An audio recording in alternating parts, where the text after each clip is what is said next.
చిన్ని కథలో చెప్పనాకి స్వాగతం. ఇందులో చింటూ మింటూల ఒక చిన్ని కథ తెలుసుకుందాం. ఒకరోజు చింటూకి రోడ్డు మీద ఒక తెల్ల బుజ్జి కుక్క కనిపించింది. వాడు దాన్ని తీసుకొని ఇంటికి వచ్చాడు. చింటూ ఆ కుక్క పిల్లని ఇంట్లోకి తీసుకురావడం ఎవరికీ నచ్చలేదు. అయితే చింటూ మాత్రం మొండిగా వారించి బుజ్జి కుక్కని ఇంట్లోకి తీసుకొని వచ్చాడు. చింటూ ఆ బుజ్జి కుక్కకి మింటూ అని పేరు పెట్టుకొని దాంతో ఆడుకునేవాడు, దాంతోనే పడుకునేవాడు. వాడి రూమ్లో తీసుకొని వెళ్ళి ఆనందంగా గడిపేవాడు.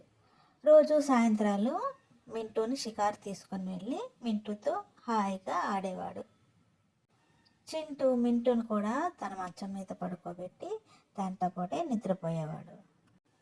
ఎప్పట్లాగే చింటూ మింటూ ఆ రాత్రి పడుకుండగా ఇద్దరు దొంగలు చింటూ వాళ్ళ ఇంటికి వచ్చారు దొంగతనానికి. మింటూ ఆ దొంగలను పసిగట్టి గట్టిగా అరవడం ప్రారంభించింది. బుజ్జి మింటూ తన చిన్న గొంతుతో పదే పదే గట్టిగా అరవడం ప్రారంభించేసరికి చుట్టుపక్కల గ్రామస్తులు, ఇంట్లో పనివాళ్ళు, తల్లిదండ్రులు అందరూ లేచారు. లేచి దొంగలను పట్టుకొని చెట్టుకు కట్టేశారు.